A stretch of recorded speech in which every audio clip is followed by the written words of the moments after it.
take a look at the SPO-15 Barossa Radar Warning Receiver, or RWR. We'll also talk about the countermeasure systems at your disposal and how to engage air defense radars with anti-radiation missiles like the Kh-58U and the Kh-25MPU. I have the lesson paused while we review the RWR and countermeasure systems. You can press L to turn on cockpit lighting. Press the spacebar when you're ready to continue. In the bottom right corner of the front dash is the SPO-15 RWR panel. It's the black panel with the aircraft symbol in the center. The light at the very top center of the panel, above the nose of the aircraft, indicates that the SPO-15 has power. The RWR display indicates any threat radars illuminating your aircraft. Information is presented as symbols representing the type and direction to the threat. 6 lights at the bottom of the display notify you of the threat radar type. The system provides detection of radar signals between positive and negative 180 degrees of azimuth and positive and negative 30 degrees in elevation. It's important to note that the RWR will only alert you of radar-guided threats. It will not detect missiles with infrared guidance. For those, you will need to spot them visually. Press the spacebar to continue. In the very center of the RWR panel, within the aircraft symbol, are the relative elevation lights. If the lower light is lit, the primary threat is below you. If both the top and bottom lights are lit, the threat is roughly co-altitude with you. If only the top light is lit, the threat is above you. Press the spacebar to continue. Around about 75% of the aircraft symbol is ringing of lights that indicate the relative detected power of the primary threat radar. The ring of lights generally corresponds to the range of the threat. The more lights, the more close it is. To the right of the aircraft symbol is a single green light. This indicates the relative direction to a detected secondary radar threat. If there is only a single threat detected, as we have now, the secondary and the primary will be the same. There can be multiple secondary threats displayed at once. To the right of the secondary threat indication is a larger amber light that indicates the direction to the primary threat. There are 10 such lights that include left and right 10 degrees, 50 degrees, 60 degrees, 90 degrees, and left and right rear hemisphere. There can only be one primary threat indicated at once. Currently, you have a primary threat detected 90 degrees right, in other words, off your right wing. Press the spacebar to continue. As I've been talking, you've probably noticed that I'm only beeping sound. The sound indicates the detected radar in search mode. You have the option to filter RWR to only detect radars that have locked onto you. Do this by pressing right shift and R now. Good. Well, let's press right shift and R again to bring us back to non-filter detection. Along the bottom of the RWR panel is a row of 6 lights that indicate the general type of radar that the primary threat belongs to. Currently, the far left light is lit with a C beneath it. This corresponds to an AWACS radar detected off your right wing. Press the spacebar to continue. The AWACS will now be replaced by an early warning radar, or EWR. You can see this indicated by the second light from the right with the F being illuminated, and the primary threat light is now in your right rear hemisphere. Press the spacebar to continue. We now see the detection of a short-range air defense missile radar. These generally support air defense systems like the Shilka, Su-25T, Roland, and SA-8. The third light from the right with the H below is now lit, and the primary threat light indicates the threat is located 50 degrees to the right of your nose. Eventually, the threat SA-8 will lock onto you, and the center aircraft symbol will have a red circle beneath it. This will be in addition to a steady lock tone. Press the spacebar to continue once you've been locked up.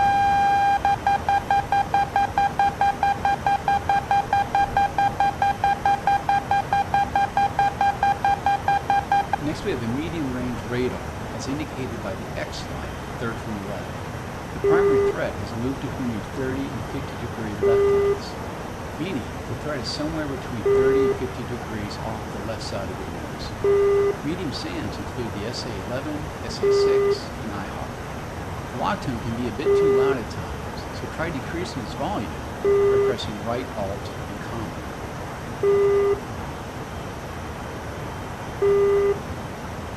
Try raising the volume back up now by pressing right Alt and period.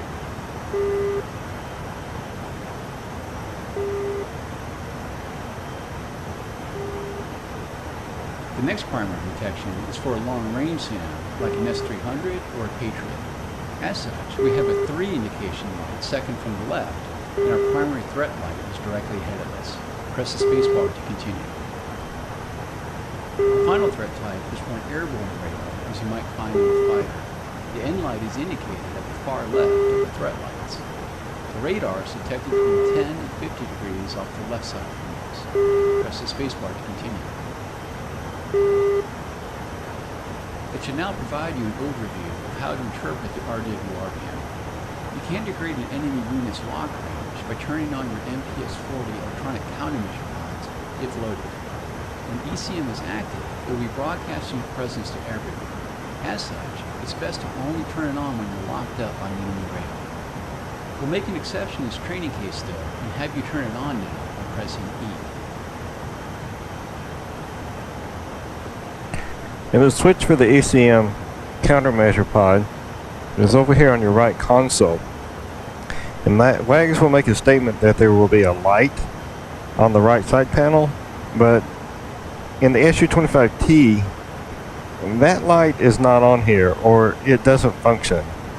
But as you will see, you will get a annunciation, a warm-up, and the ECM pod coming on the HUD. So I will turn it on and follow Mr. Wagner's instructions now. Take a look at the right wall of the cockpit. You'll see that the ECM light is blinking as the jammer warms up. Once it's a solid light, the ECM jammer is operating. As mentioned earlier, the Su-25T will give you no warning of being engaged by an infrared guided missile system, like the Avenger, Stinger, SA-18, or SA-13, for example.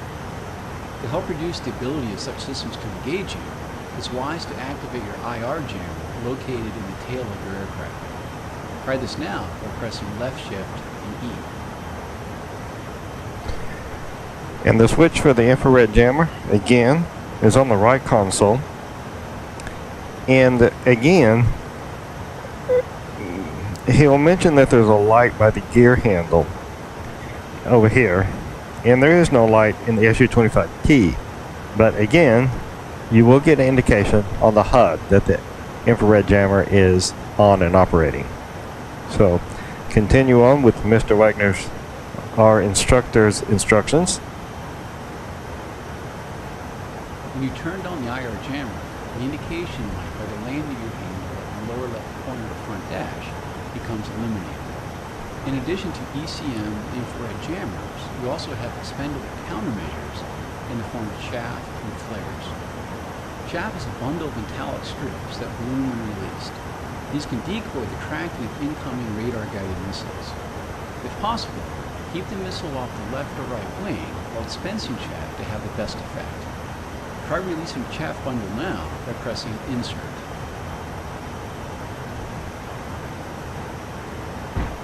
Good. If you spot a missile launch with no corresponding RWR warning, then there's a good chance it's an infrared guided missile. Like chaff, try to get the missile coming to your flight path at a perpendicular angle and release flares. Try releasing some flares now by tapping the delete key a few times. So far, everything we discussed in this lesson has been defensive in nature. But now we'll shift gears and learn how to attack radar-guided air defense systems. Let's first enter air-to-ground mode by pressing 7. On the center station of your aircraft is hung an L-081 phantasmagoria pod that can detect and classify air defense radars. Go ahead and activate it by pressing I. On the HUD, we now have some new symbology. We have a box with a pipper in the center that we can salute using a comma, /, period, and semicolon keys. In the bottom left corner of the HUD, ETS is shown to indicate that we have a phantasmagoria pod selected. In the bottom right corner of the HUD, you'll see 58, indicating that the Kh-58U anti-radiation missile is selected. The Kh-58U is your most capable weapon against enemy radars and will home in on the radar emissions. It has an excellent range of 120 kilometers when launched from high altitude, and is your weapon of choice against medium and long-range surface-to-air missile sites. It has a 149 kilogram warhead that will destroy any air defense radar. Press the spacebar now to unpause the lesson. Now that we're on pause, I'll activate a medium-range SA-6 SAM site directly ahead of us. On the HUD, you'll see its location as a diamond with an SA-6 below. The RWR light starts to flash, and you hear an interrupted tone that indicates that the missile has been launched again. Use the slew keys to move the designation box over the SA-6 diamond and lock it up by pressing Enter. Once locked, the target diamond changes to a circle, and the launch authorization key is given. Press and hold the spacebar to launch the missile. And I will wait to launch the missile, even though it shows, or I assume that it shows it's within range, and it does give us a launch authorization. I have found that if I launch it too soon, the missiles too soon, I do not get hits. So they have locked onto us. Like most weapon technology, you cannot count on it being 100% accurate. Additionally, more advanced SAM systems like the Patriot, S-300, and SA-15 are capable of destroying anti-radiation missiles in flight. Given this, you may wish to fire more than one anti-radiation missile at a time at advanced SAM sites. And with the beeping sound, I have a missile that is launched at me. So I'm making a 90-degree turn, dispatching shaft.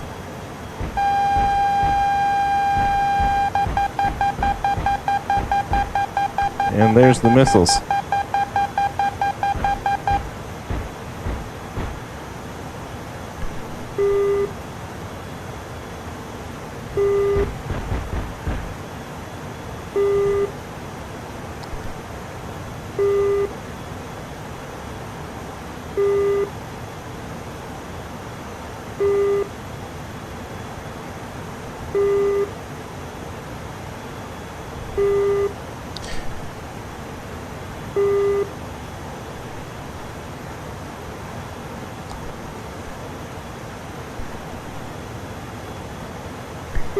Good hit, but SA-6 radar is destroyed and is no longer being detected on your RWR. The next missile we will use is the Kh-25MPU. This missile uses the same airframe and motor as the Kh-25ML we used earlier, but is fitted with a radar homing sequel. It's much smaller than the Kh-58U and only has a range of about 60 kilometers when launched from high altitude. The advantage is that you can load more up on it. The Kh-25MPU is best used against short and medium range air defense systems. Press D to select it.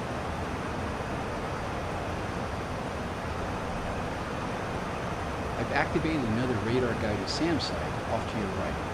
Use your RWR to locate the SA-8 radar, lock it up on the HUD, and engage it.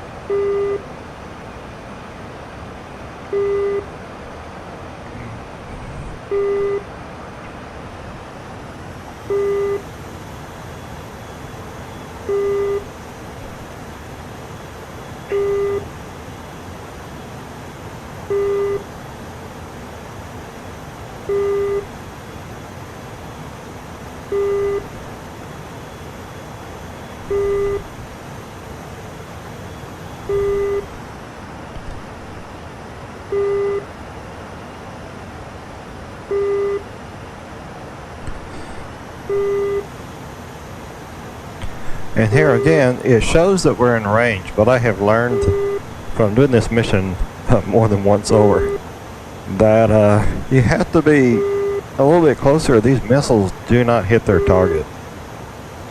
Almost to the point that you get a lock-on enunciation.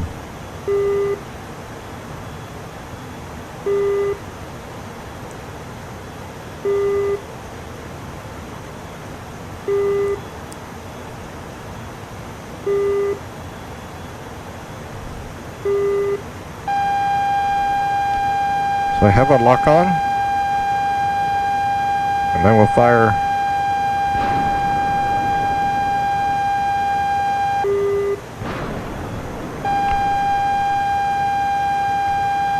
And now I will turn off. Sometimes they hit, sometimes they don't.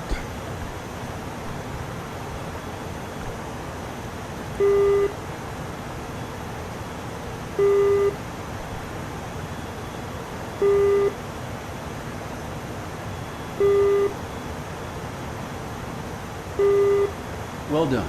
You've destroyed both radar targets. You can press the escape key now to end the lesson. Cool. Okay, this mission actually turned out fairly good. One thing I did is I re-edited the mission, as you can see, and I gave myself a couple of extra of the 25Ms. 1500 килограмм. And of course, as I always do, I'm going to not end the mission, and I am going to fly back to my authorized base, landing base, as was designed into the mission, and practice a landing. Never get enough. And enjoy this beautiful, cool morning sunrise.